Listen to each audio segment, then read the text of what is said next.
Hey folks, Rick Brown here, Bayou Knives, Crowville, Louisiana. I know it's been a while since I made a video, but ever since I got back off vacation, I have been so busy and so swamped under. I've had to make 20 knives in the last 2 weeks, and it's just had all my time. I just didn't have time to do much of anything else, and I got 10 of them finished and sent off. I have 5 with the handles on. I'm waiting on Kydex to come in next week. And then the other 5 I have cut out, profiled, ready to heat treat next week. But I'm caught up and slowed down a little now. It's a little bit easier in breathing room. I got my shop insulated and it's a little cooler out there and I can stay out and work. And the weather has changed here. We've had cloudy and temperatures in the 80s and rain for a week, so it's been a break from the 95 to 100 degree temperature and the drought. Got a few supplies in. I got some more Norton Blaze belts. I got 36 grit, 120 grit Norton Blaze belts. Like these belts, especially for profiling and edge bevel grinding, the initial grind before I heat treat. They're long lasting, high speed cutting, and they don't get very hot. They don't heat up as bad, and for the amount of money right now, they're on sale through I think the 31st with Jantz for $7.95 a piece. So I went on and got some more while I was at it, and I made this order and went ahead and got some more stuff. This is 1/4 inch lanyard tube. I had run out of it.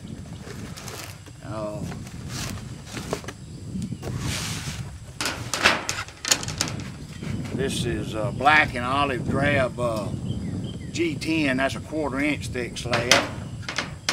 There's olive drab G10 1/8 inch. I use the 1/8 inch on my smaller knives like neck knives and smaller hunting knives. There's some camo G10. It's black and green. And black and olive drab 1/8 inch G10. That's all I got in that order. But what I really wanted to talk to you about today was about knife making. It's kind of a beginner tip and something I don't think anybody's really ever mentioned. Everybody talks about the skills and the tools required to make knives, but there is a skill, and I think essential skill, and a lot of people don't have it. I especially had to really learn the skill, and this is the skill of patience. All my life, I've been an impatient person. I wanted to see the end result. I used to build things, and I'd cut corners and not take my time to build something because I wanted to see the finished product. I wanted to get through with it. I used to started out refinishing old shotguns and guns, and on the sanding and the finishing, I'd cut corners and rush it, and I'd end up making a mess out of it because I wanted to see the end result. Well, the same way with knife making. Knife making is a marathon, it's not a sprint. You can't just rush it, and I've really learned that a lot this week, pushing myself beyond the limits and trying to get through too fast with things, especially when it comes to polishing the blade and sanding your knife material, your handles. When you're polishing, every successive grit, you have to remove all of the sanding marks, every sanding mark from the grit before. And so if you start out with 120 after heat treating, and then you go to 220 or something that you need to change directions. Like if you sand with 120 going straight, you need to sand at an angle with the next one, and then straight with the next one, or at another angle, so you can see the marks removed. And get it in good light, turn it, look at it, really take your time and be patient. Same with sanding. When you sand, let's say you start out shaping your wooden handle with 80 grit or 120 grit, the next grit you've got to get all those sanding marks completely out of it. The best way to check that is to lightly dampen it. Just dip your fingers in some water, rub it on the wood, and you can see the sanding marks where you've left them. Micarta especially the dark micartas, the blacks and stuff, you have to really be careful and get it in good, really good light, and be patient. every operation that you do making a knife requires patience, and if you don't have patience, you've got to learn it. You've got to learn to slow down, take your time, and finish, and don't rush, and don't get in a hurry to see what the finished project is going to look like. That includes putting your finishing touches on, what if your wood requires sealing or finish on it.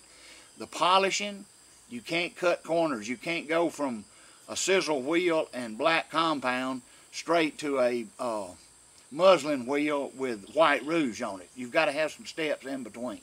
Something to take, something a little bit finer than the cut and color bar.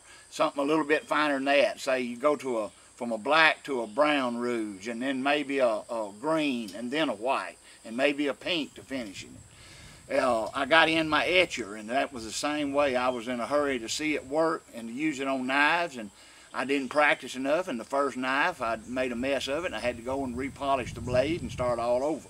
So when you are acquiring new tools, new products, something you've never used, it takes patience. Stop, take time, inform the customer. Tell them that, look, I've never worked with this material. I've never done this before. So it may take me a little longer to do your knife because of this. And then tell them that up front. You know, be up front, be honest about it. If you don't have a skill, practice till you get it. You cannot rush it. You cannot hurry it along. You can't get through to meet a deadline. It takes however long it takes, and that's just the way knife making is. So maybe that some of you out there, maybe this will help you a little bit. You'll think about practicing the skill of patience. I know we all practice our grinding and shaping and designing and sanding and polishing and knife sheath making skills and kydex and leather, but we also need to practice our patience skill. Patience is one of the best products you can have. A person that has patience can take lesser tools and make a better product than a person that has the $3,000 grinders and all of the tools and all the belts you need, but has no patience to use it and hurries through. Well, I'm Rick Brown. This is Bayou Knives, Crowville, Louisiana, and I always say, have a good day today and a better day tomorrow. And I'll see you later.